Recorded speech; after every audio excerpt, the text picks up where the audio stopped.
there. No, we're on YouTube. We're on YouTube. We're on YouTube. We're starting now. It started without me knowing. So yeah, I'll let y'all handle it. I'm gonna go ahead and get started. Yeah. Yep. All right. Get his phone and put it on his own. Yeah, go ahead.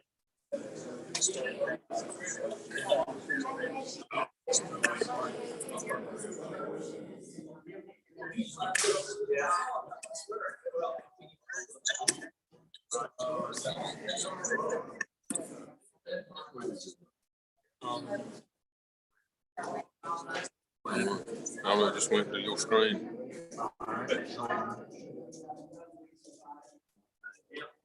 It went to the Zoom screen. No, it just popped up popped up your name. Redone.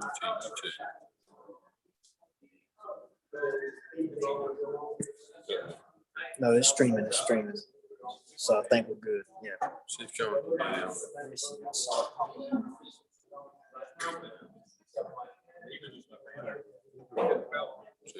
see if you see me moving. Yeah, I'm just. I know it's delayed, but at least if I stand in front of this,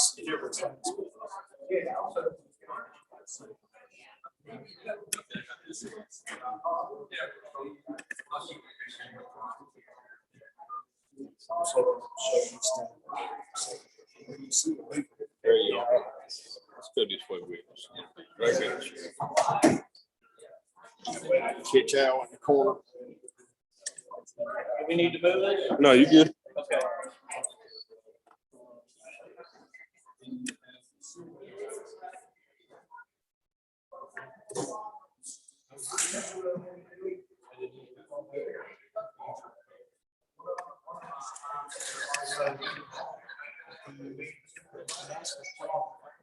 Master Gardener is up to canceled.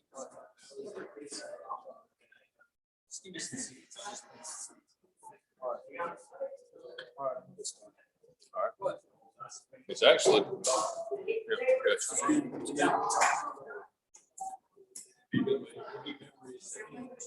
Good afternoon. Welcome everybody to the September Joko Beekeepers Club meeting. We're glad you're here. Appreciate you getting out and about a little bit after we've been facing with COVID. So again, we're hoping you feel safe and that you can find what you need if you need to get some hand sanitizer and things like that.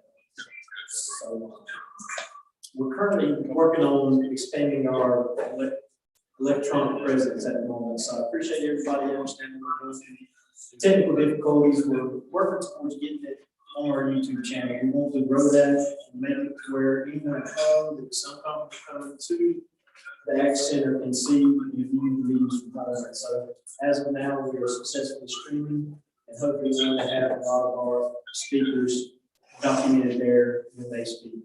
So again, thank you. But without further ado, we want to go ahead and get started. We'll say pledge of allegiance. If you don't mind standing with the cast. Pledge allegiance to the flag Of the United States of America and to the republic which stands one nation under God, Indivisible, with liberty and justice for all.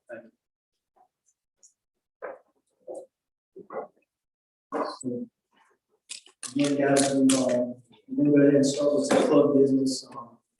It hasn't been a little bit different now that we're back in person than it has in the past. Generally, right at 6:30 to 7, we try to have beekeepers basics covered by someone who is able to just tell you what you should be doing, very, very minimum of what beekeeping tasks need to be accomplished at this time of year. So until we can get back up and meeting in person, we'll just sort of have a social hour. One of the main things we are willing to discuss with our club at this moment is elections. We are currently, we have had a tremendous amount of vacancies available this year. I want to say we have 2 director positions. We have vice president, president, secretary, and treasurer positions available within the club. Program director as well. So those do have a lot of duties available or that have to be taken care of. If you're interested in any of those, please talk to somebody. Talk to me, May, Karen in the back, John, Al. Please reach out to one of our directors or someone currently holding a position that you're interested in. We would be very thrilled to have anybody put themselves in for nomination in November. So we're going to hope to relay that information to you in October, who these members are that have put their names forward and are interested in taking those positions. And then as a club, we will vote on those in November. So please make sure to be in attendance during those 2 months. Next thing we're going to talk about is, if you haven't noticed already, we do have t-shirts set up in the back. We're trying to, open that up for anybody who wants to purchase one. We've got hats available. There's some nice shirts. I haven't been able to get one in the past, so I hope this year's my year. Unfortunately, so I can represent my Joko Beat Club. So if you're interested in one of those, please see May. She should be around here somewhere. She can get you the documentation that you need to fill one out and get your size. They will be available in December. Next thing, guys, and we're closing in on the end of the year. We did, if you weren't here this past weekend, we bought how many bottles? 95 bottles of honey from our club apiary. And it was a task. Mr. Larry, I think, was here. May, John, Robert, our intern, and Ron Lasker were here bottling honey late into Saturday afternoon. So it was a lot of fun. It looks fantastic, guys. I mean, Al, I think, has got a few here. Al, if you don't mind holding that up, got some really nice looking labels on it. Joko grows on the back. That's the big push, the accent is doing right now. We're totally in support of it. We're going to be selling that throughout the year. If you're looking for Christmas presents, you just want some club honey, you want to support the club, this directly affects our ability to provide new beekeeper, to train, to support our apiary, and to continue doing what we do on a monthly basis. So please support us by buying a bottle of honey. That came directly from the club apiary. So that is locally harvested honey. So, And May has a box of it. and May also buy the t-shirts that's selling honey. So please stop by. 16 ounces for 10. And I was there to see that none were below 16, but a lot were over. So luck of the draw, you may get 64, you might get 65, but we're hoping that you do enjoy getting some. It looks great. And another thing, guys, membership's coming up. We're starting a new year here. We're hoping to get everybody as active as we can out there back in person. So if you're interested in joining our club, you've seen us, please stop and talk to Karen in the back and let her know you're interested in joining. We're hoping to continue building on the perks of our club. And one of those is going to be going forward. We're hoping to any of the equipment available here at the Ag Center will be available for rent to a member of the bee club. And, there's a plethora of tools that you can get here. We've got our extractors. We've got all the, equipment you would need to extract honey with. And I see the benefits from beginning to grow. So if you see you don't have an extractor at home, you need one when it comes to harvest time, you're able to check one out. They'll ask you if you're a member of the bee club. If you're not, it's just a membership fee, I think, $12 at month. So please keep that in mind in the upcoming year. Next, some major events that we have coming up. This next weekend, we're supposed to be attending the Master Gardener Symposium here at Ag Center. It sounds like with the way things have gone, COVID is sort of making a resurgence, and we're going to miss that this year.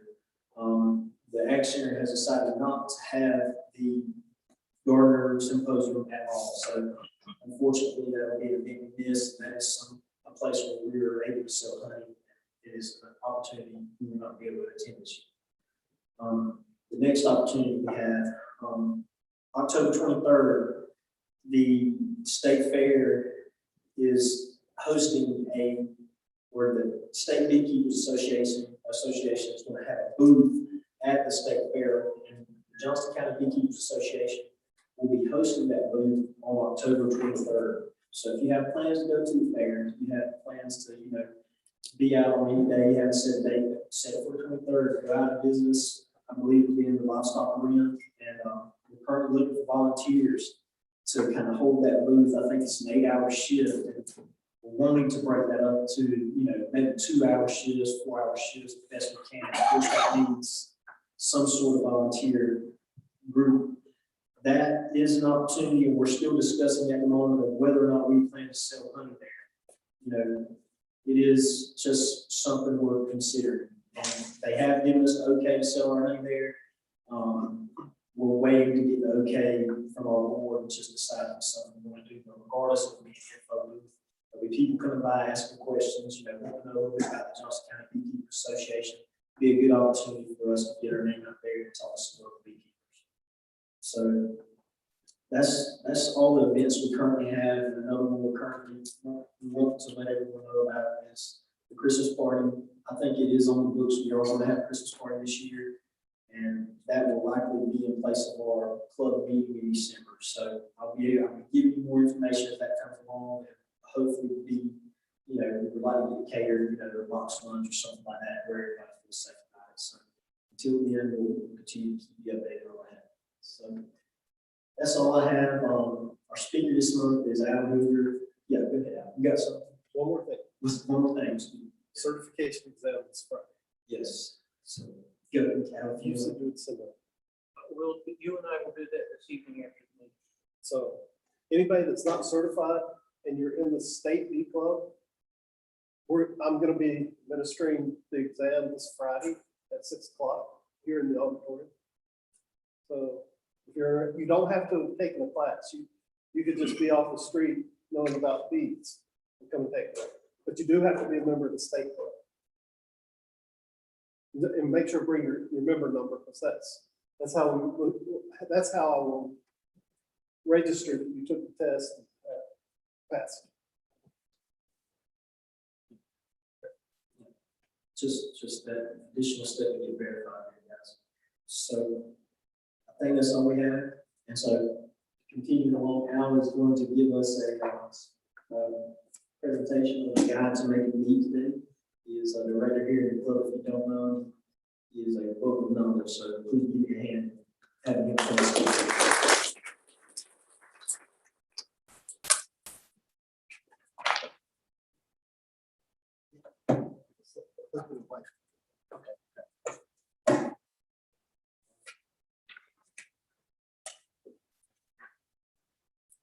Did you bring samples? So did not bring samples. Normally I would, but with COVID and stuff like that, I'm a little concerned. Anyway, what Ash is handing out to you, whenever he gives it to you, turn it upside down, don't read it. We'll teach you the guide to making mead, and then we'll go over this at the end. So you can go home tomorrow and make some. You can buy some of the club honey and go make some. Let's see. So I also was going to make some tonight for you, but what I meant is if I sanitize my equipment before I left home and put it in the car, it's no longer sanitized. So it's almost like I need to come here at 2 in the afternoon and sanitize everything. So I've been a bit busy. So tonight's going to be a PowerPoint presentation. And I can give it to Mark to upload to the members area for the people at home who can't really see it as well. And anybody that's here will review it. Okay, what is mead? Start with, most everybody already knows, it's honey, water, and yeast. And I'm not going to go real deep into the history because that's sort of a different subject. You're mainly interested in how do I make it. The history of it, there's a big controversy between people who love mead and people who love wine. What was the first alcoholic beverage? The bees were gathering the nectar and making and having honey, but then let's say a tree broke that they were living in, water and yeast from the air, you got your mead.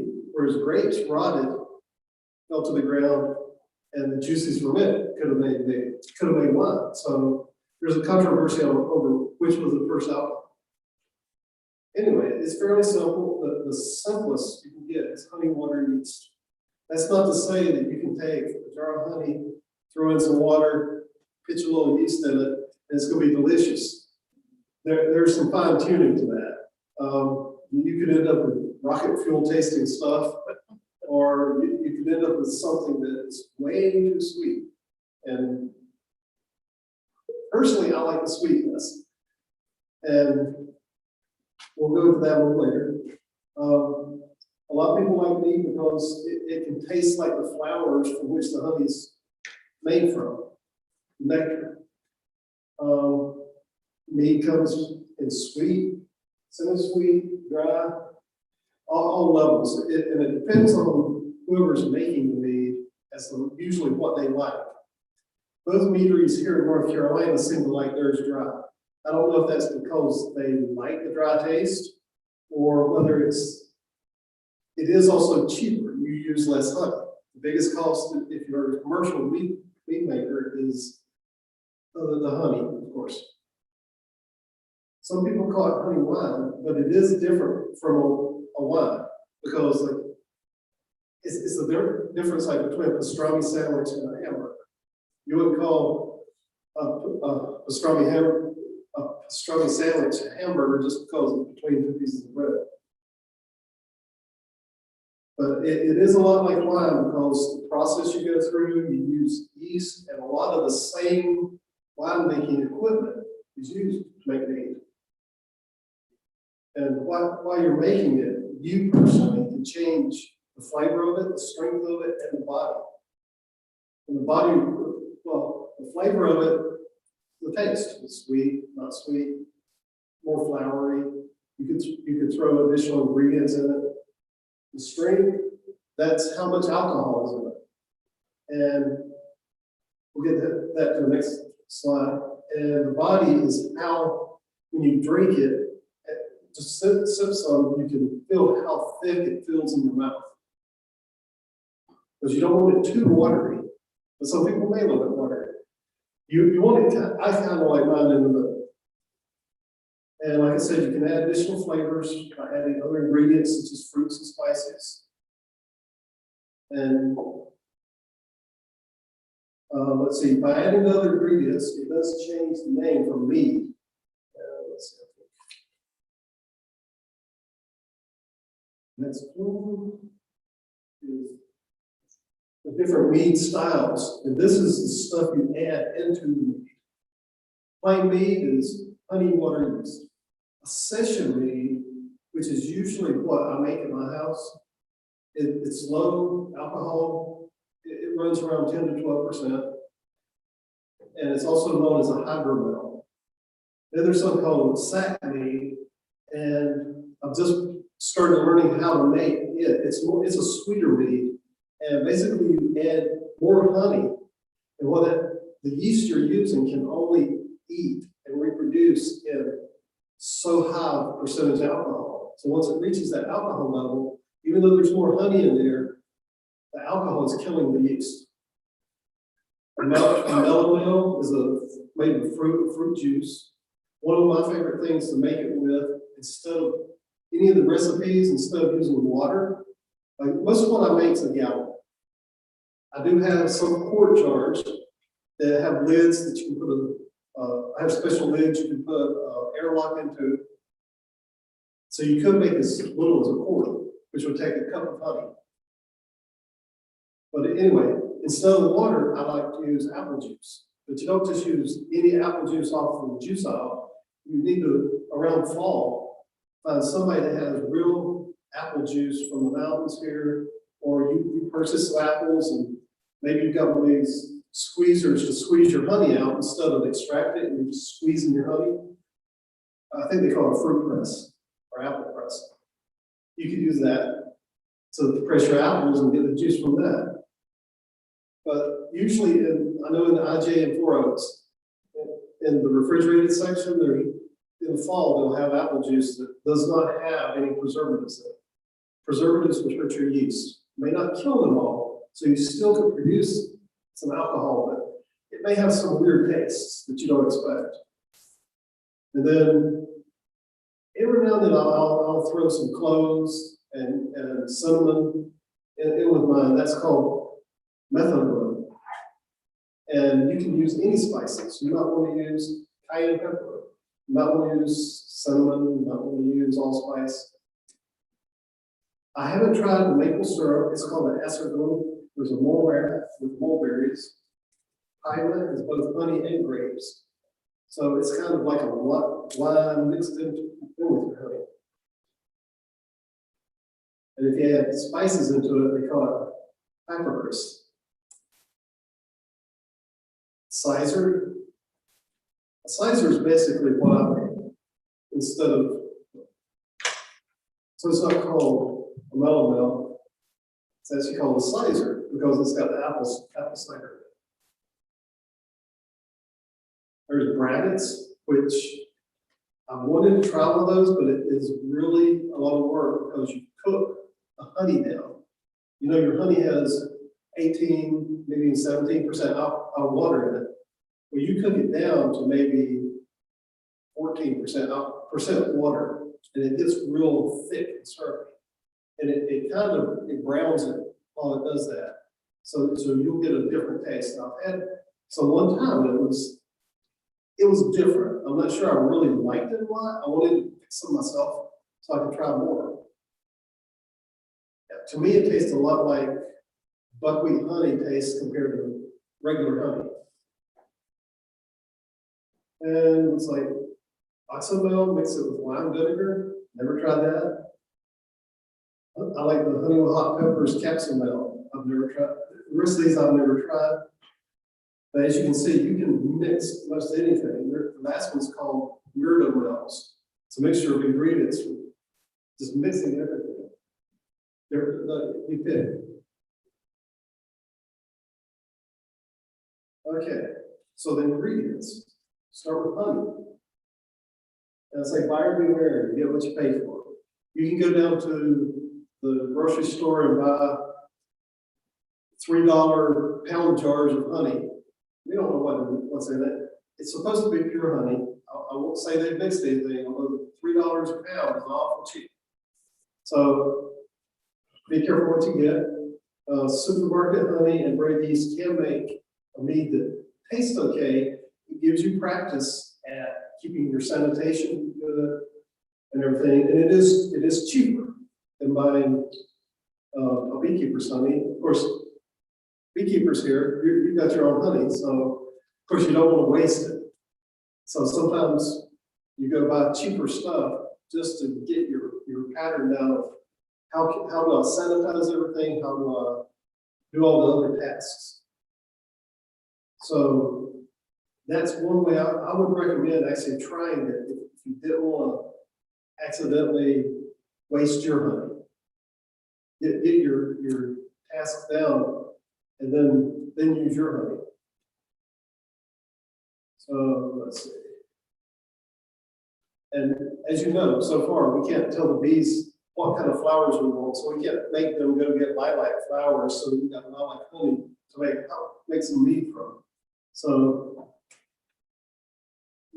most of my honey I just call wildflower. I don't know what it is, where it is. I know some of it in early spring tastes a lot like dandelion smell. So I usually call that dandelion. And as you know, honey is a super saturated sugar solution, so 14 to 18% water. And that causes the honey to be resistant to bacteria. And the key word is resistant. There can be bacteria in your honey, but it would have to be pretty strong. According to the FDA, officially the shelf life on honey is 2 years. But we know if you keep it shut, it'll outlast you, a person's life. And it's best to store it between 64 and 75 degrees to keep it from crystallizing. It's slightly acidic. No, in general, the pH is around 3.9. That honey on the table could be 4, it could be 4.2. That general range is good for yeast growth. It won't kill the yeast. And you're also combining water into it before you put the yeast in. And a lot of times it does crystallize, and in that, if it's crystallized, let's say you've got it in a 5-gallon bucket, and you go open it up, and you notice about an inch or two of liquid, and then it's solid down below that. Well, the downside of that is you've got a 5-gallon bucket of crystallized honey that might have half a gallon, between a half gallon and a gallon of honey on top, but it's not officially honey because the moisture is probably more like 21 or 22%. And that much moisture can allow bacteria to grow. So what you hope is you can warm that up, mix it up. A lot of times if you start stirring it, it'll stir into the crystals.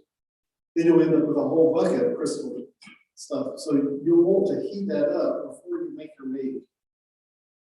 I do know some people, some beekeepers who have actually took crystallized honey and went ahead and put it in their fermenter bucket, which is the first primary fermenter. And they've had a hard time getting it to dissolve in the water. So it's like they have to mix it extra long. I recommend warming it up. Okay. There's the additional ingredients you might want to pick. Come from 4 different types of groups. It's fruits, vegetables, spices, herbs, and plants, and then just generically other foods. As far as the fruits, you'll have to anticipate whether they're going to be sweet, tart, tangy, or bitter.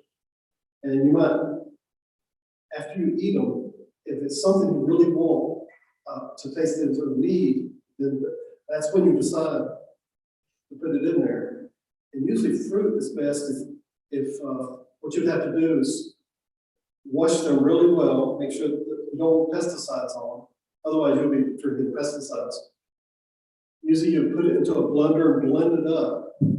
And a lot of times what I'll end up doing is take like a nylon leg part, like women would wear for legs, and put the fruit in it. That way it's easy to get out of the honey and water mixture. And you submerge that into the fermentation. You also want, besides just washing your fruit, you want to sanitize it also, which we'll talk about sanitization a little later in your different options. I mean, let's just say you're sanitizing with a wheat Clorox mixture. You run your fruit through that, wash it, dry it, or usually it will just let it dry and then put it in the blender. Now the vegetables, I've heard of people using rhubarb. I've heard of people using, let's see, cucumbers. I've heard of these watermelons are fruits. Vegetables. Let's go do green beans. I don't know if I want to taste that. You do the same thing with them as you do with vegetables. You want to wash them, sanitize them, food processor. Then you got spices, herbs, and plants. Again, consider they're out in nature. Yeast is in the air all around us at all times. You don't want wild yeast into your mead, or you might end up with a mead that tastes really funky. Or it might taste really good, but the problem is you don't know how to reproduce that. You would think it was the yeast you added, but then you do it twice and it doesn't taste the same. It could have been a wild yeast stuff in there. So it's best to wash and then blend up herbs and spices. A lot of time, I used to use cinnamon sticks a lot for the cinnamon, and we've found some cinnamon that is really potent, that's ground up already. Now I usually add that into my mixture instead, and it actually gives a better cinnamon flavor. And with Christmas coming, that's something, a cinnamon type thing is Christmas time smells and tastes. And one word of caution, just because it's natural doesn't mean it's safe. Make sure you know you're not picking, I don't know, whatever the poisons. Not sure what, I guess there's flowers that might be poisonous to us. I guess poison oak, if you drink the juice from it, might cause problems, I don't know. But you should know if you're picking poison oak. Something I think would be good is kudzu. like the flowers from smoker. But again, wash them and grind them up. It would give it kind of a great taste, I think. And then just use your imagination of other things to combine with it. Some people will combine maple syrup, which you could almost make an alcohol from maple syrup because it's sugars. Some people add chocolate, some do boiled. They'll have candy, like if you like peppermint, you want to put peppermint into it, you go around Christmas time, get some peppermint sticks, put them in the blender, grind them up, add it in there. It'll give it flavor, or you could use peppermint oils. Molasses, some people like flavor beer. They'll go hops route or because malt, get kind of a beer flavor. For the equipment. If you're doing this at home, you may not need all of this equipment, but I decided to pick out the equipment. If you had, I don't know, $300 to spend, here's the equipment I would buy. There's a lot of other equipment I don't touch on because it's nice to have, but it's not a have to have. So the right equipment does make it easier. It's sort of like if for some reason you've got a lot of screws and you're screwing some stuff to the wall and you run out of screws, oh, I've got some nails over here. I don't have a hammer. I can use a screwdriver handle as a hammer. That makes it hard. The right equipment is going to make things easy. Also, the right equipment will be easier to sanitize. I'm not saying don't use plastic buckets. When you use them and you're cleaning them later, don't use rough cleaner on it. Because if you put scratches on the inside, that's a perfect place for bacteria and other nasties to hide. Ease of moving. Consider if you're going to want to move it from where you're fixing it at. Let's say if I come tonight, I don't want to bring a 5-gallon container to mix it up and show you how to do it because that would be heavy. It would be close to 50 pounds to carry to my car. Also, if you fix it in your kitchen, but you want to store it in your basement or something like that, 1 gallon, it weighs around 9 pounds plus the container, which a glass container will weigh more than, if I was making 1 gallon of must, which is your honey, water, yeast mixture, I would mix it in a 2-gallon bucket so that there's extra space there. So it'll weigh around 9 pounds. Some people will boil the must. So whatever your equipment that you're putting it in to begin with, you need to make sure it can withstand hot temperatures. The ones that you age it in, make sure they're food grade material because they're going to sit in there a long time. So, going more in detail,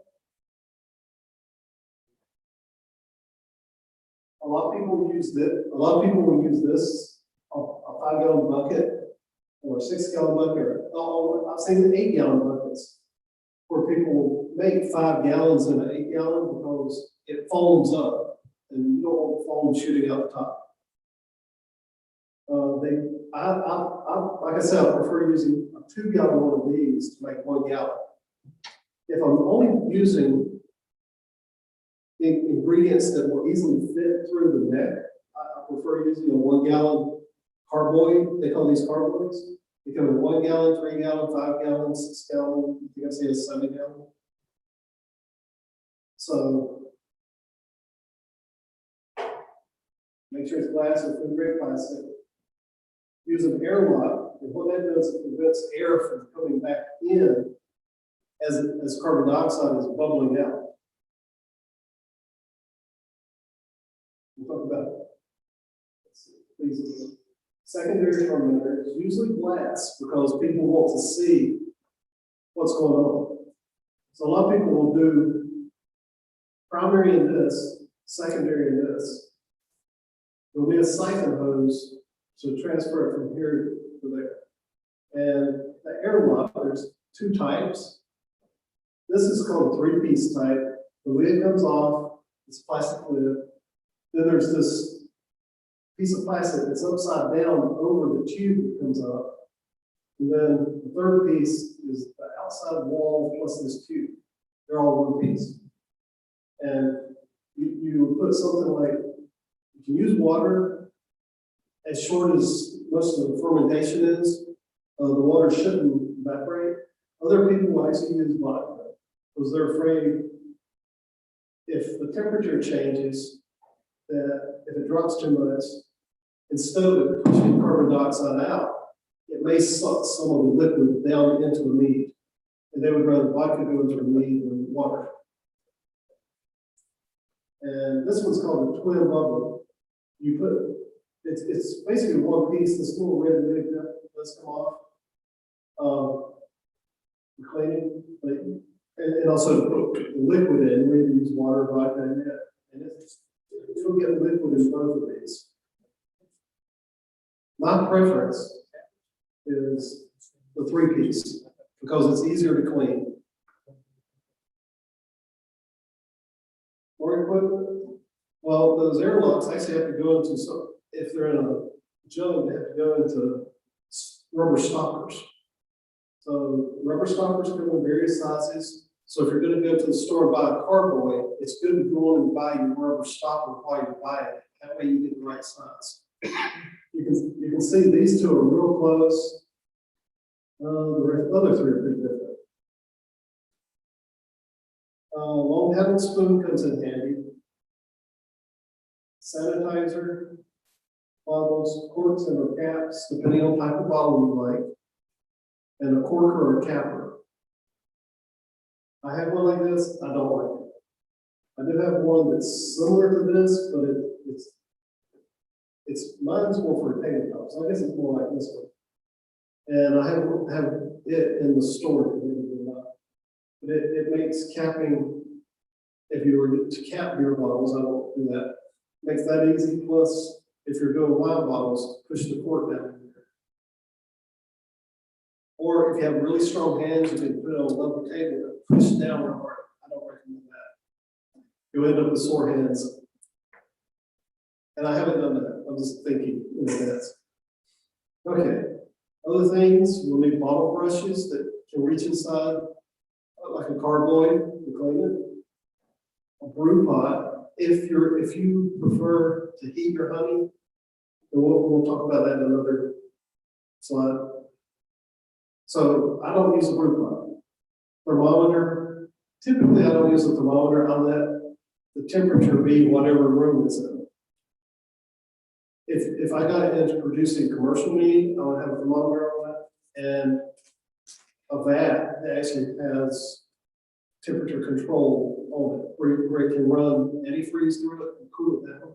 Because when yeast are reproducing it, producing alcohol, they make heat. A racking cane, I do use one of those. That's what this is. So this goes into the bottle. Bottle filler or bottling cane. This goes inside your bottle as you're bottling the wine or mead. Let's see, a hydrometer, that's what this is. It'll come in handy. We'll cover that in another slide. And also a wine thief. You'll use your wine thief to pull some of the liquid out so you can test what the alcohol is.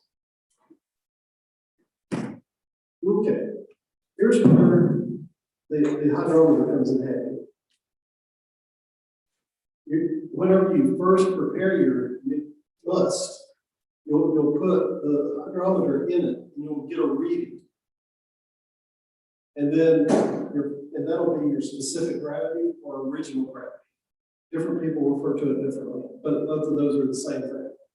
Then you'll have a final gravity at the end of your fermentation, just before you bottle or while you're bottling. You'll use that wine thief to pull some of it out.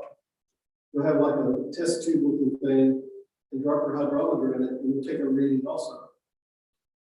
Meads can range from 11 to 22%. I've never had one at 22.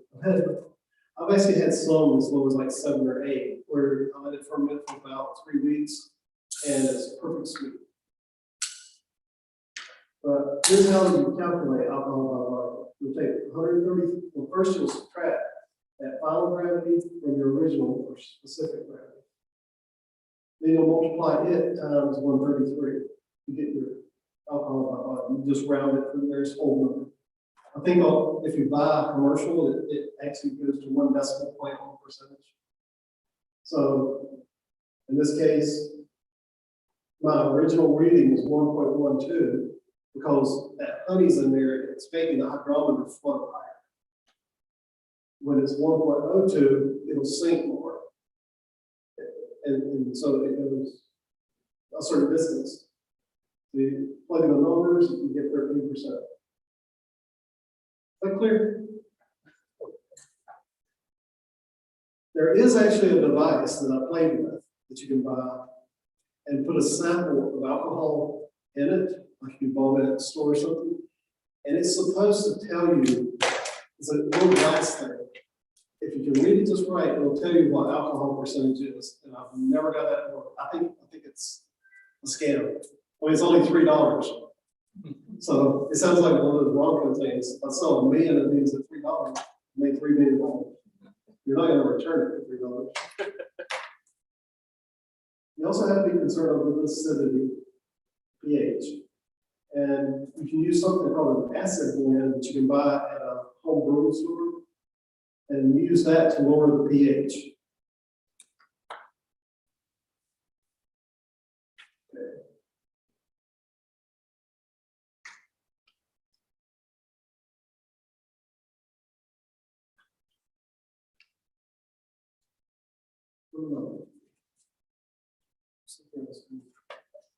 I have some notes. Okay. As far as the pH goes, you want the pH, if you're big into it, you want it to read between 3.7 and 4.6. That's the good range for yeast.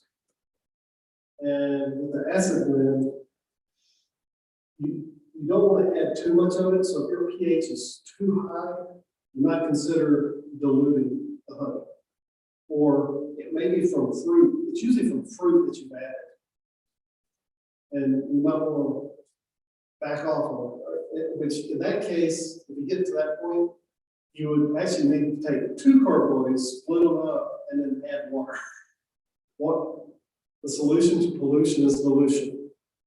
Meaning, if it's got too much of something, dilute it with water. Water's a good diluter. Okay. You've got a sugar break, which is a point where it's called different things based on where you are. There's a 1/3 sugar break. There's a certain amount of fermenters that have been turned into alcohol. That's 1/3 sugar break and a 2/3 sugar break. So those are important. We'll explain that later. The lag phase, and exponential growth phase, and fermentation phase. Those are the 3 phases basically that yeast goes through. And krausen, that's a terminology, meaning it's a foamy head. I don't know if you've ever seen anyone brewing anything, but at some stage, you'll get foam above the liquid. And if you get too much of it, if you didn't have enough head space, which is the air above the liquid, it could go out your airlock and run over. For that reason, I actually put all my, I use mostly 1 gallon containers. I put them in a tub, just sit them there. If it runs over, it's in the tub. Okay. The basic recipe is show mead or traditional mead. It is simplest, but it's not the easiest.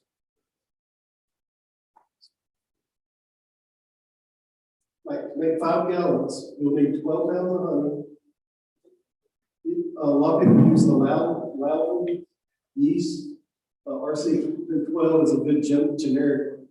I usually use something called B47, which is another good one. And we'll get to that. There's a screen that shows you the different yeasts. And then you add water until you get to about 5 gallons. And what that will make is around 12% alcohol, which is dry. And why is it dry? is because the yeast could produce up to 14% alcohol at RC212. But there's only enough honey to make it 12% alcohol. So let's say instead we put 18 pounds of honey, then it would probably have topped out at 14%, but it was still in some honey in there, so it would have been a sweeter honey. You don't add any other ingredients to this, and this is where it's not the easiest. Since you're not adding any other flavorings to it, you may get an off taste. All right, the meat could be strong, like rocket fuel. You may even smell it, and you're like, I'm not drinking this. And the weird thing is, it's not real high in alcohol, it's just strong. And that comes from maybe something wasn't quite sanitized right. And so you may have gotten wild yeast in there.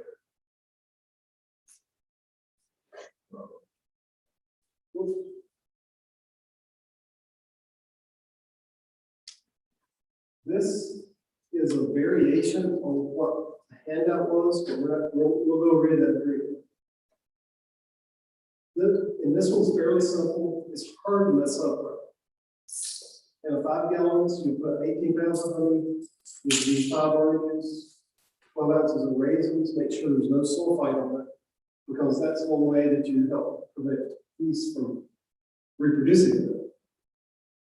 I don't usually add sulfites in that because I've heard bad stuff about it, but a lot of meaderies and anybody makes alcohol yourself, a lot of times they'll use sulfite at the end to stop the yeast.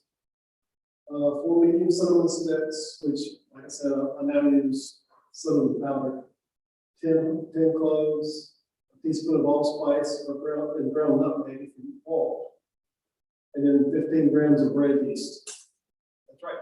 Whatever you make bread from, that yeast will work. And then water to fill it up to 5 gallons.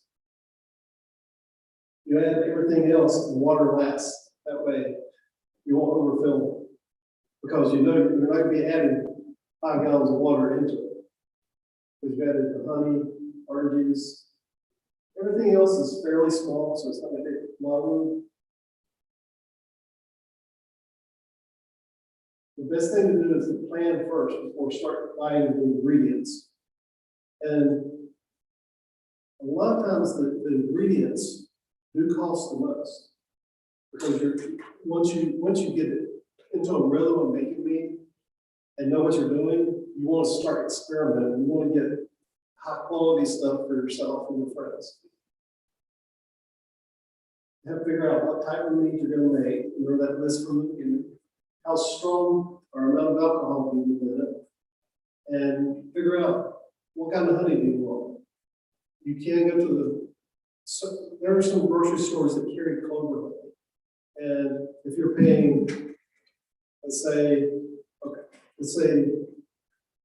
3 pounds of clover honey, if you're paying probably about $20 to $25 for it from a beekeeper or off from a store, that's probably true clover honey. If you're paying $10 for a quart of honey, be a little suspectful that's not clover. It's probably just a big mix of what's called baker's honey. There's a lot of people who make that. Baker's honey will make mead, but if you're aiming for certain tastes, the reason clover honey is good is because it's light, and if you're mixing strawberries or maybe banana or something like that, you're going to get more of a fruit flavor out. Clover's a good, like, generic flavor. And for my example here, don't use buckwheat honey with strawberries. You'll never taste the strawberries. You'll taste the honey. And figure out what size batch you will make. My favorites are 1 gallon because I can mix it up. A gallon is probably ready to start consuming in about 6 weeks, between 6 and 8 weeks. I did find some caps for quart jars that allow me to ferment as small as that. I haven't started using those yet, but that's another good way to experiment if you only have a little bit of whatever you want to mix with the honey. Or if you don't want to waste too much honey with a recipe that you might not like. Like the one using the hot pepper sounds good, but I don't know that I would like that straight. And you need to determine how dry, semi-sweet, or sweet you want it. For dry, these are the ranges of where it's dry at the final gravity. A dessert wine, which is even sweeter than sweet, would be 1.02 or above. So if you started at 1.12, or so, well, let's say you started at, you added enough honey that you were at 1.18, and you got down to 1.02, then that's going to be more like a dessert. But that's where you use that formula and you back calculate how much honey you need to give you that. For the yeast comes dry and it comes as a liquid, meaning they've already brought it to life, they've suspended it, and you usually buy it. Well, dry yeast comes in little packages or even larger packages up to 80 grams, between 5 grams and 80 grams. The liquid comes in packages where they prepare for you and just smack them and pour it plus the liquid into your must. And it also can come in little vials. They're probably about 4-ounce vials, maybe only 2-ounce vials. And you just pour it in. I don't really like that as much because I don't know what they're using. If it's just water that's in there, where's the water coming from? Hopefully not Flint, Michigan. So somewhere like that. You never know where they're coming from. So that's why I like dry, and then you mix it up yourself in a little cup. Kind of like you activate yeast for your breads. And there's tables out there that tell you the different types. And let's see, B47, 71B or B47. I like both of those. As you can see, the range is 12 to 14% and 14% alcohol. Temperature range is what I like. Because I don't like it real cold in my house. It can do with up to 86 degrees. Although most of these say 86, you get down here. These are more, not champagne yeast, but it's close to that. And the flocculation is medium. The flocculation is when the yeast that's in the must starts settling to the bottom. It's kind of like crystallizing honey. One crystal midstream in your jar is not going to fall to the bottom. But once you get about, say, 200 of crystals together, they're going to start sinking to the bottom of your honey. Same thing with the yeast. When the yeast starts dying off, that one doesn't settle to the bottom, but they'll start clumping together, and then they'll settle down to the bottom. And usually in a 5-gallon carboy, I'll end up with about 1 inch to 1.5 inches of the it's called lees, L-E-E-S. And that's the holes from the yeast, plus it's yeast that dies off because it's out of sugars and oxygen. Now, once you take that out, and once you get those lees out, you can actually make your own yeast again. You don't have to keep buying it over and over. It does save you money. I know a lot of people that tried it and said it was kind of interesting when they did it, but it was more work and more trouble than it was worth. They'd rather just go buy fresh packets of yeast. Other considerations, okay, the considerations from that table: temperature that you got firm on that, the clumping ability, this is flocculation, and when it's falling, that's actually clearing up your mead. Preparation, like how are you going to prepare it? Whereas I said those smack packs, all you do is smack it, you open it and pour it in. Well, I think you shake it first, just to make sure it's all mixed up.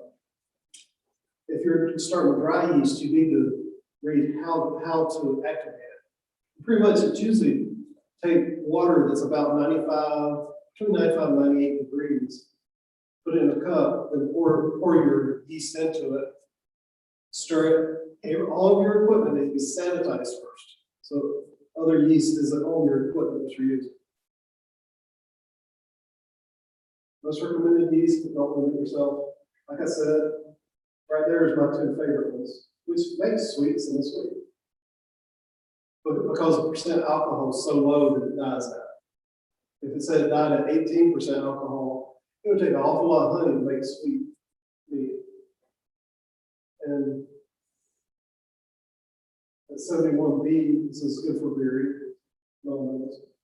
So based on what you're gonna make, you pick a different yeast. Okay, the life cycle is lag phase, accelerating growth phase, exponential growth phase, decelerating growth phase, and the stationary phase. So they're pretty self-explanatory. The lag phase is right after you make it. I haven't ever had it last a few hours. Usually this will last maybe an hour or two, but I've never had it go beyond 2 hours before I start seeing bubbles coming out pretty rapidly. That's called the accelerating growth phase, is where it grows and divides. Each little yeast stores the sugar from the honey, and they also will divide at some point. As opposed to getting a yeast that's this big around, it splits. It only grows, like, we're not going to grow 10 feet tall if we eat too much. They divide during the exponential growth phase, they'll divide every 90 to 180 minutes. So in 24 hours, there's 1,000 times more yeast in that must than it was 24 hours before. And krausen may begin to form. Remember, that's that foam that's on the top. So the decelerating growth phase is 12 to 24 hours after it starts. Like I said, this only lasts for me like 2 hours. And then the accelerating growth phase probably lasts for another hour or two. Then they do exponential for the next maybe 24, around 24 hours. I don't remember much going past the day. Occasionally, it's dependent on the temperature in the house. The warmer it is, the faster it's going to go. But you don't want, if it goes too fast, you end up with the jet fuel taste. Now, the jet fuel taste isn't all that bad. You just bottle it, cap it, put it in the back of a closet, and find it 5 or 10 years later, and it should smooth out and be drinkable. Because the bad taste seems to go away with aging, whereas the good taste will be more pronounced. Decelerating growth phase. At that point, oxygen is depleted. They're getting oxygen from the sugar molecules. So as the yeast digest sugar, they don't have a stomach, but if they did, their stomach pulls oxygen off, and they're making CO2, but they're also turning the sugar molecules into alcohol, ethanol. And you'll notice lots of bubbling in there. The krausen hopefully has settled down. So when the biggest part of the bubbling starts going, hopefully that's gone. Otherwise, you've got it running over. And I have had 3 or 4 cases of that. Stationary phase is where all fermentables and nutrients are consumed. They're gone. And the yeast is starting to flocculate. And you'll notice it in the bottom. And as it says, stored sugars and oxygen will be used up and then continue to grow until it's used up. Okay. I misspelled something. I should say what helps yeast live healthy. Oh, nutrients. Oxygen from the must, this is fermenting, let's close that.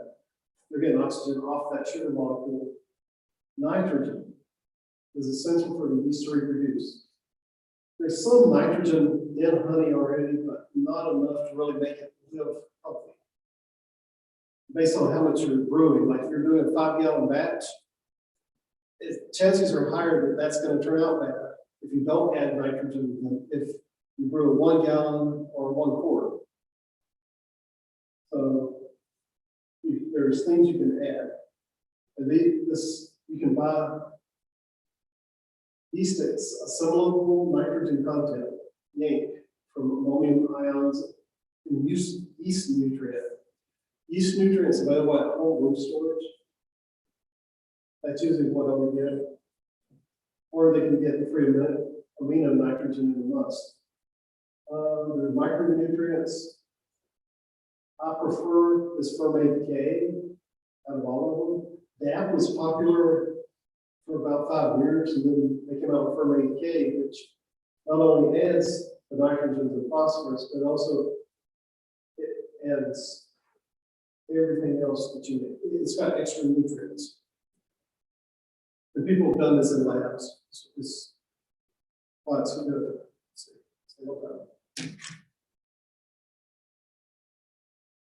Again, can't mention enough. Yeah, honey, you should be clean and sanitize stuff, but honey allows you wiggle room. Since it's antibacterial and all that. Mead won't, because you're adding water to it. So clean and sanitize your equipment, clean and sanitize your countertop, all that area, including hands. And wear clothes that if you bend over, it's not hanging so that your clothes get into the must or get into things. Wear tighter clothes. And keep good records. That way you can repeat it if it's good, or you can avoid it if it's bad. Here's a recipe, an example of keeping records. You put the name, what size are you brewing? Because size can matter. Everything else can be the same, except quantity you change. But maybe for some reason, since you were brewing in let's say a 7-gallon vat, it got hotter toward the center of the vat than a 1-gallon carboy. And so your 1-gallon carboy might turn out great. You go to 7 gallons, too much heat was in the middle and made that yeast just not produce alcohol quite right. The type of honey you use, what your starting gravity was, what your predicted alcohol by volume is. And the ingredients should be every 100 pounds of honey. How much liquid, like water or apple cider. Pounds of other ingredients, what kind of energizers you use, and how much of what yeast, and anything else that you want to know. All right, remember, I think those of you who've had my class, you've got a B inspection, how inspection sheets. Here's a mead recipe and brew log. If you have a notebook, you just punch holes inside and just keep track of this. As you see, date, what did I do? What did I do? All the important dates you put down here, like when you predict it's going to get to that 1/3 and 2/3. And here's where you take samples. Did you rack it? What racking means is taking it from a primary fermenter to a secondary. And actually, you can say racking is moving it from one container to another and hopefully leaving behind any yeast stuff that settles in the bottom. Because you could rack 4 or 5 times before you actually before you rack it into a bottle. So racking doesn't just refer to the primary and secondary. Sanitation. And arguably this is difficult because as you see, there's tubes, you've got the jar, the primary fermenter, the secondary fermenter. You want to make sure the outside of the bottle is sanitized because if you're pouring honey, you don't want yeast falling or other things falling off the lid. You want this countertop sanitized. And this right here is a sanitizer. Most people do it for themselves, they're doing it in the kitchen. About 15 minutes before you're ready to use it, it's the best time to sanitize it. Because like I said, if I'd sanitized at home and brought the stuff tonight, it'd be sanitized again when we got there. Technically. I have brought some over here and made it, it still turned out good, but you never know. Yourself, make sure to keep tight, clean clothes, restrain your hair, just don't want your hair falling into the musk. Surfaces, keep them sanitized. Scrub all the equipment to remove gunk first. So let's say this is not your first time making it. And when you did cleanup last time, for some reason you missed some gunk down in the bottom of this carpet. Well, you need to get that out before you do the sanitization. Remember that if plastic gets scratched, it's a place bacteria can live. So inspect your plastic buckets before you do it. I'm not saying don't use it if it's scratched, just take extra care to clean the scratches. Make sure there's no bacteria in the crevices. And consider getting another bucket. Sterilizing, are you going to use heat or chemicals? I prefer chemicals myself. Bacteria spores and wild yeast are like world mites, they're everywhere. You can heat sterilize based on time. Like let's say you were sterilizing something at 140 degrees Fahrenheit. You need to do it for 22 minutes to kill the majority of everything. But if your equipment can take 150 degrees, you only need 2.8 minutes. That's in 3 minutes in your oven. So as you see, the higher the temperature, I would get over 155. But you could do as low as 123, but it would take you 470 minutes. That's many hours. Another alternative is chemicals. There's something called one-step OxyClean. I use OxyClean on wine bottles that I go to. There's a lot of hotels down in Raleigh that have bars, and they just throw those bottles out when they're empty. So that's where I've got most of my used bottles. There's PVW, straight A, some people just use bleach. Use 1 tablespoon per gallon. Versol, Allofor. Star sand is usually what I'll use, B grade. As you can see, there's different kinds of things need to be in contact. So my preference is the star sand, it's 1 minute. Bleach is 15 minutes. And you see the difference between bleach is pretty cheap. Star sand, I think the last time I bought a pint of star sand and diluted it with water, I think I paid $15 for a pint. And that makes several things in water. You don't dip one thing in it and pour it out. You put your spoons and stuff, the little stuff first, you take it out, put it where it's not getting contaminated again. And then you'll use some of that water after you've used it on your equipment, and you wipe your top where you're going to put everything to put your musk together. Another thing with the star sand, no rinse. So you dip it, you take it out to dry, you don't have to rinse it. With bleach, you're supposed to rinse it extremely well. Environmental friendly. This is $7 for 16 ounces, but I think this is an older. This is probably from 2010 or 11 when I first put the slides together. Boiling. Okay. This is your must, your honey, water, yeast. You don't boil your yeast. You take yeast out of the equation. This is just water and honey. Some people will boil that to sterilize it. You boil the water, then you add your honey and boil it for another 15 minutes. You skim off the scum with a sterilized spoon. Remember, we say don't heat your honey coming from the bees that you're going to eat. That's to that's because you want the pollen grains in your honey to stay intact.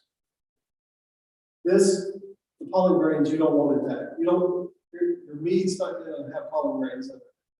So it's okay to boil that. It can result in burnt sugars, because if you've got a pot that's got boiling water in it, and you pour it too fast, and the honey hits the bottom of the metal pot, then what's hitting it could burn your sugars in that honey. So if you pour it gently, I don't recommend boiling, but pasteurization method. Make like that other slide where this temperature for 60 minutes, or this temperature for 2 minutes, or this temperature for 8 hours. One example is 150 degrees at 2.8 minutes, or 135 degrees for 60 minutes. So you can pasteurize it that way. So you don't have to get the honey to where the sugars could burn. No heat method, and that's my preferred method. There is a tiny possibility of wild yeast being in the honey. That's a chance I usually take. The meat is for me or my friends. I'm not selling it. You've got to use unchlorinated water, so I don't use town water for it. I buy a gallon of distilled water. Okay. Remember, if you're adding other ingredients, they should be boiled with pasteurized as well. We talked about mixing it. Which put it to the fermenter. That's the must is the honey and water mixture. If it's hot, permit it to cool, otherwise you risk breaking the glass breaking. If it's like 70 degrees and you pour real hot mixture in it, it could break. And a bucket could actually get soft. I doubt a bucket would melt. It could. No heat method, you mix them. You want your honey to be kind of warm. So I'm not saying heat it above 98 to 100 degrees. I usually use warm honey, but I don't heat it to 140, 150 degrees. I usually keep it in the 90 degree range. It mixes better with water. Now, if I took that honey there, put it in a jar and mixed it with water, I could shake for a while, and that would eventually mix up, probably in about 15 minutes. You add your, whatever extra you're put in it, and you add your nutrients that aren't added during the boiling and pasteurization. Then you bring your volume up to the desired amount. And you've already calculated how much honey and water you want to arrive at your, you know what starting gravity you want. And so you kind of pre-calculated how much you need. I usually recommend add less water than you think. Test it. If that specific gravity is still not where you want it, add more water. And maybe your calculations were exactly right. In case you're wrong, it's easier to add water than to take water out. Then you want to oxygenate the must, which if you're using a 1 gallon container, usually you can do this number. Just shake it, shake it, shake it. And that gets oxygen in the water from the air that's inside the container. Another way is to use a long spoon and stir it. If you've got it in a bucket, just a 5 gallon bucket, stir it. Or a 5 gallon carboy. They make these devices to hook to your drill. You go down in there and you turn your drill on and it stirs it real fast. It is to add oxygen into the water. Then you'll pitch your yeast, which means you just add the yeast. I don't know why they call it pitching, because you don't really throw it like that. You're pouring it. So it's really pouring the yeast. Then you cover it with a stopper and airlock. Now, there is a method where you use the bucket and you don't use an airlock or a lid for the first 3 days. You just cover it with a towel, because all that yeast is producing CO2, pushing out anyway. So within maybe 5 hours, you'll have a layer of CO2 sitting on top of that must anyway. So you're not getting oxygen. And oxygen in there right during that first 3 days doesn't harm it. And last thing is to clean it up, wash all the equipment, and they'll make the next time you prepare meat easier, because I still recommend at least washing it, but you don't have to scrub it, hopefully. And then you sterilize it again. Then the next step is to wait, let the yeast work. You want it to be somewhere between 65 and 70 degrees. And my comment on that is my house usually stays about 75 to 80. So that will also work. When you're fixing it for yourself, it's different than if you were a commercial meadery. Because you want the commercial stuff to be delicious, you want people to buy it, you want them to come back and buy more. If you're fixing it for yourself, you want it to be good, but it's not really reasonable to keep your house that cold, so maybe in the wintertime. And then my wife would never let me keep it that way in the winter. I say sit it in a pan in case there's not enough pen space, because that foam, what's called krausen, can overflow the airlock. And then you gotta mess it up. And then it'll go through those phases we talked about, the lag phase, where it may take a few hours or as fast as a half hour. And then the crowd starts forming at the end of the lag phase, the growth phase is next. That's when the yeast are multiplying a lot. If you put your hands on the glass jar or the bucket, you'll feel that it's actually warm to the touch. When you got fermentation phase, that's where we're switching from aerobic to anaerobic metabolism. All the oxygen is depleted from that must, those oxygens in that liquid. They've eaten it all and they've stored it in their body, but they're still hungry. So they're going to actually be turning the sugars that are left into ethanol. This is what happens if it's too full. So it's good to sit it inside a pot. It's easier to wash a pot out than it is getting it off the floor. Some of the things yeast need is aeration. They like for you to add air for the first day or two, and that's until you notice that it's actually fermenting. Once it starts fermenting, don't add any more air because you don't want oxygen giving it an off taste.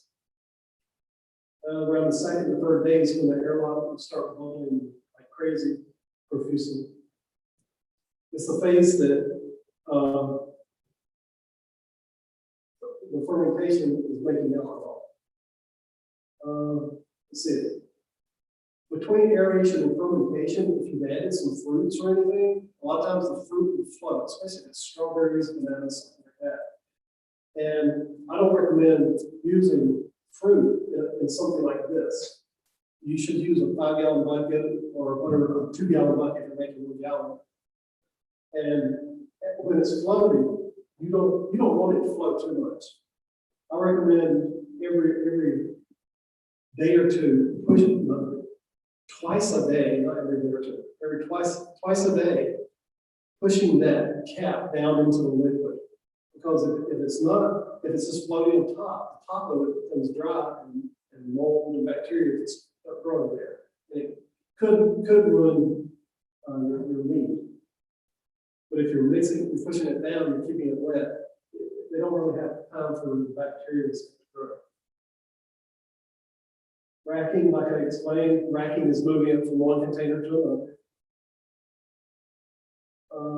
After it gets to a point of bubbling, maybe once every 30 seconds, it's ready to rack to your secondary. And the purpose is to stop the fermentation. Some people will actually, at this phase, add sulfites or sulfates. We're taking it off the leaves, which is the dead bodies that end up in the bottom, because that can give a yeasty taste to your meat. You can also add more ingredients or additional flavorings in the secondary fermentation. Last year, it was like 2020 when we went to the meadery in Pittsburgh.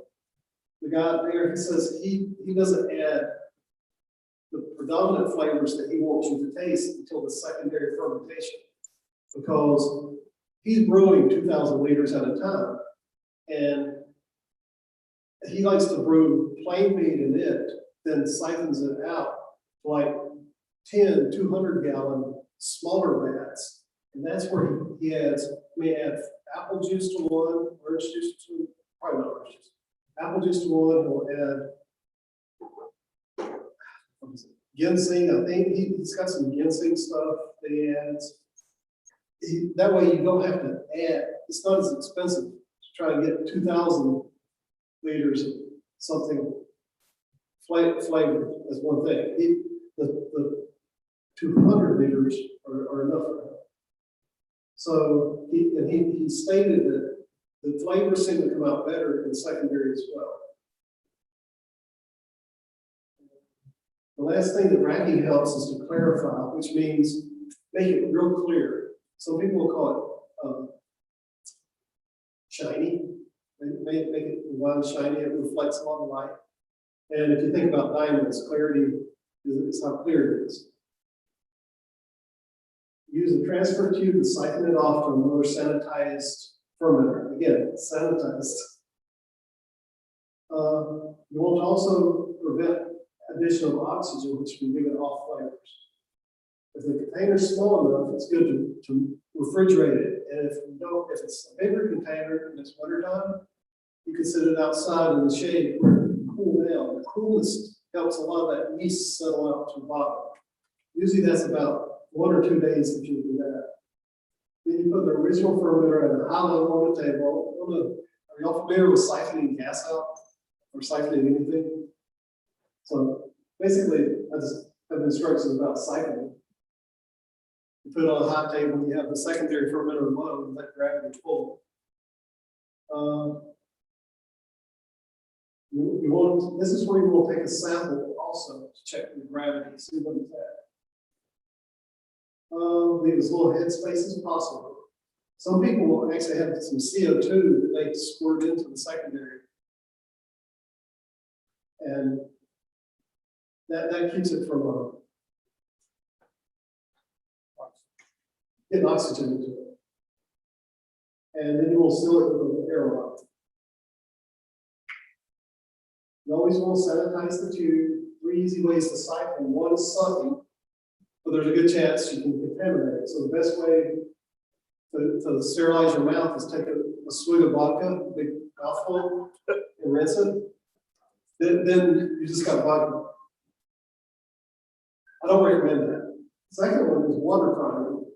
This takes some talent where you put it, you fill your tube with sanitized water, you stick one end into the primary, and then you have a secondary sitting in the bucket, so you let it, it's lower, and you let it pull the water down gravity-wise.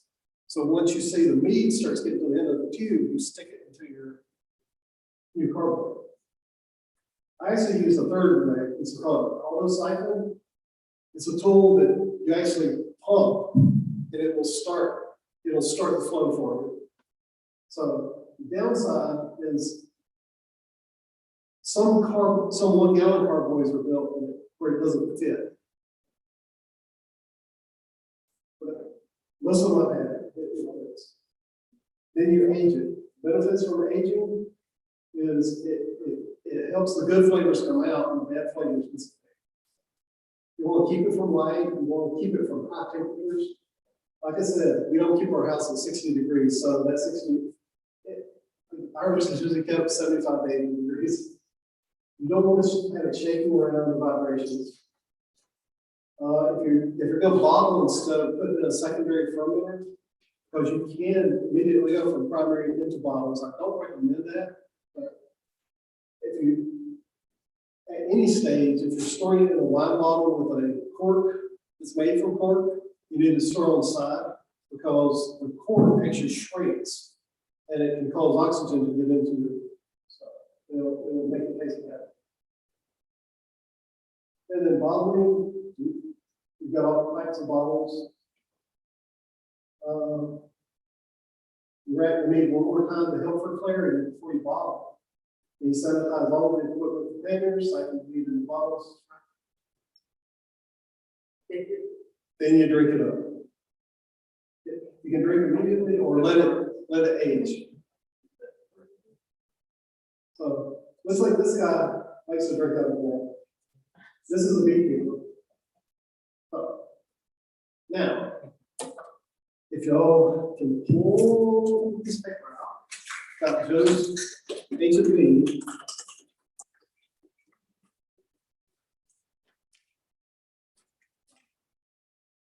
You see on here, the ingredients at the top.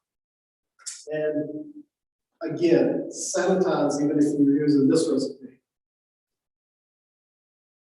Let's see, we dissolve the honey in warm water, wash the oranges, slice it into 8 pieces.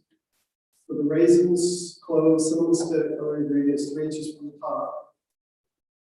You shake the heck out of the jug with the top on, of course. That's your sophisticated aeration process. And when it's at room temperature, put 1 teaspoon of bread yeast. So the cost is, if you have your own honey, it's about 3 pounds a year honey, 3.5 would be sweet. And the cost of yeast and the orange. So it's fairly inexpensive. I've actually gone and got a jug of distilled water, poured some of it out, put everything in there, and then added water back that I needed. So a gallon of distilled water is a cost. A water lock, an air lock, and you put it in a dark place. Don't use grandma's bread yeast she bought years before and passed away in the 1990s. Racking, you don't rack this. Additional feeding, like I mentioned, you don't feed it additional. Or stirring or shaking, no, don't touch it. Just let it sit. After about 2 months, maybe a little bit after, it'll stop and it'll start clearing itself. So, anyway, that's Joe's Ancient Mead. Any questions? Would anybody want to be interested in taking a class where you actually make a gallon?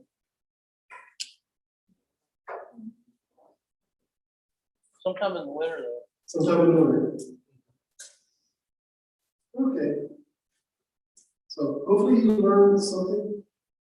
Again, it's so similar to wine. If you've got extra grapes, cherries, well, people make dandelion wine. You basically follow the same process. What batteries do?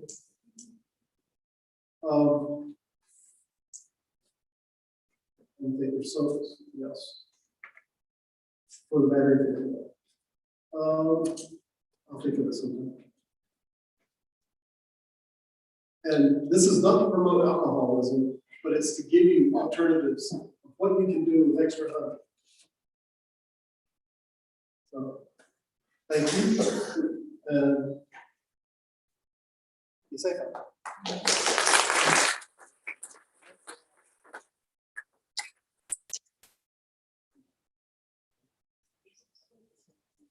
Sweet. Thank you, Alan. And guys, Al presented for us, you know, we like to give all of our speakers a little something to take home with them, and they come up here and give their time and knowledge to us. So here we have a $25 gift card for Al. So,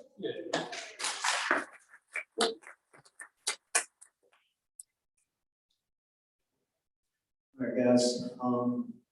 Our ag report, Brandon had to take off. He's got a newborn in the house, and he's taking care of his wife tonight, so he's getting some extra kudos.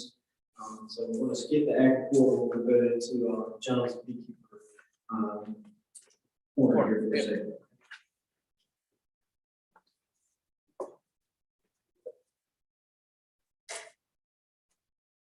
Okay, anybody that wants a shallow super, get in touch with me. Ron Lassiter gave me approximately 25 shallow supers that are available for free. My phone number, if you want, if you're interested, 919-628-4939. Just text me. First come, first served basis. Please don't text me and after about 10 o'clock at night or before about 8 in the morning. Okay, you've got a window of opportunity to treat for mites with formic acid. Starting on Thursday, it looks like there's going to be about 20 days of cool weather where the temperature, the highest they're predicting is 81 degrees. If you're gonna do that, just remember a couple major points, whether you're using Mitaway or Formic Pro, is you do not need to inspect the hive 3 days before you treat.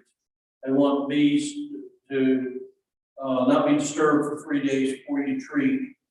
You need to have your IPM boards in, you need to have your front entrance reducer completely open, and it doesn't need to be on the 3/8 side, it needs to be on the 1/2 inch side.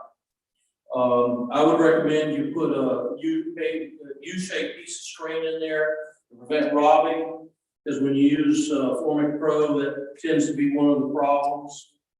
Or Mitaway, you can do the 2-strip method or the single strip with Mitaway, 2 strips 7 days, 14 days, no, two strips 7 days, single strip,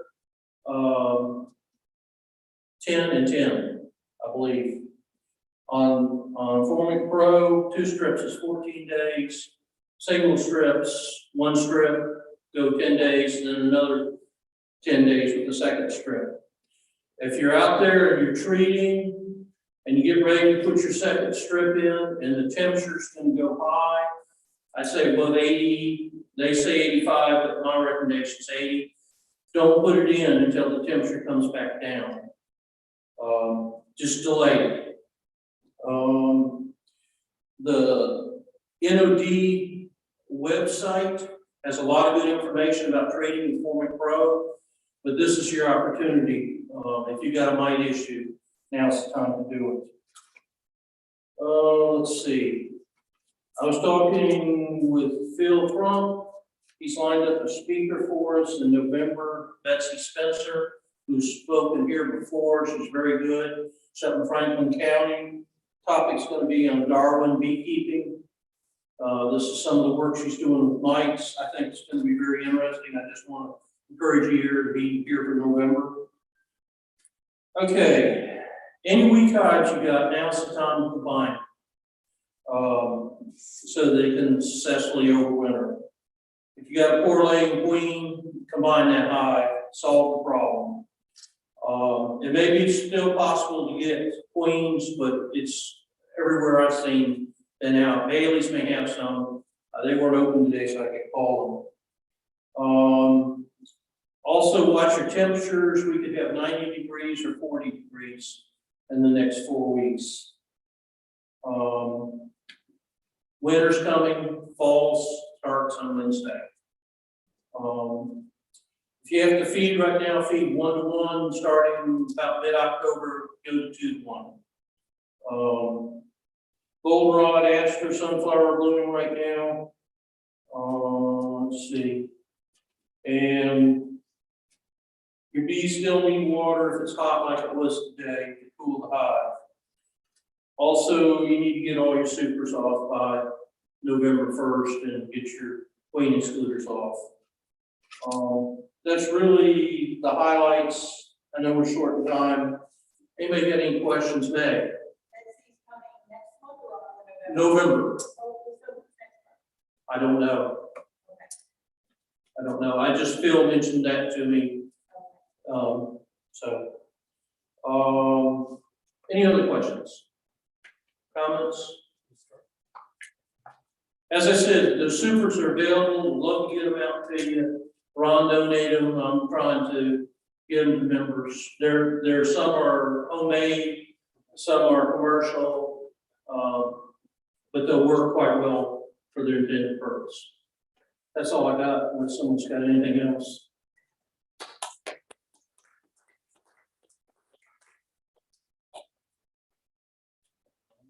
We'll go ahead and do our bill process. You don't have a ticket, please raise your hand.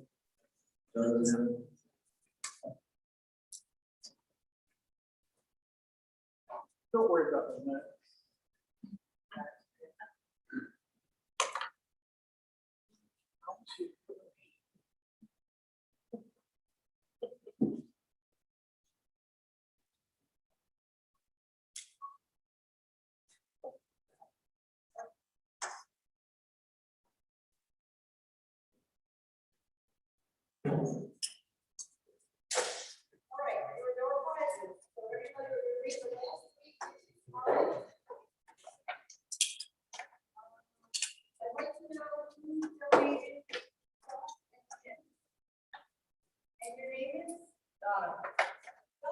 Thank you, Tom. Look at these beautiful spots. These. Right, and a beautiful head. Okay.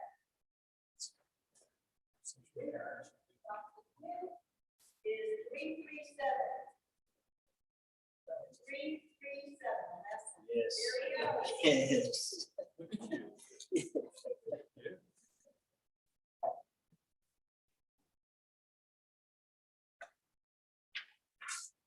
People tote bags at Yellowstone National Park. Donated by- Number 346. 346.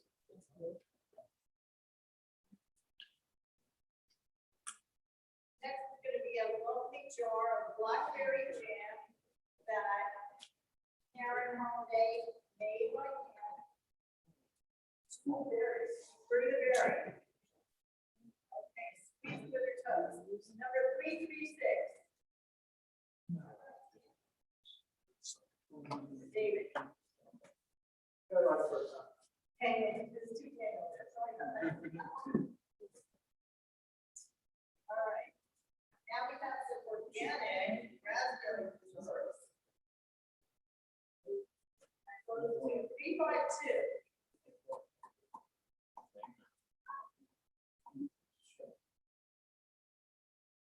Next one is organic blackberry dessert. That is going to go to 342.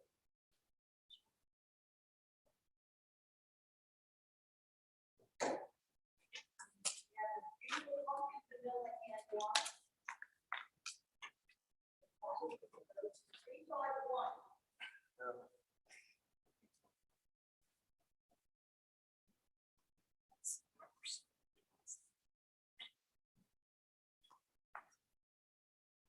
I don't know if you'll know where this quote comes from. I'm so glad I live in a world where there are Octobers. Anybody know where it came from?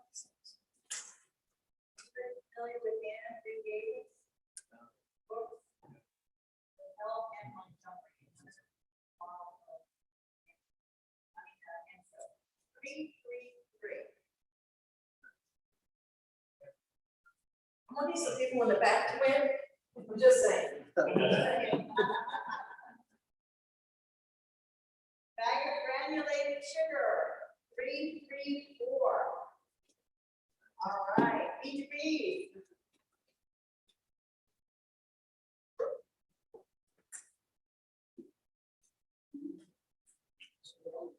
Not to look at it as a slowly small high beetle trap, it will save your hide. This goes to 347.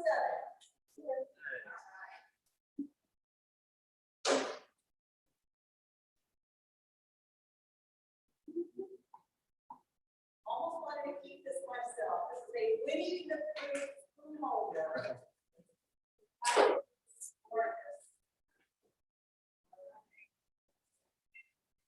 Goes to 341. Wow. Thank you for coming, everybody. Yeah, thanks for coming, everyone.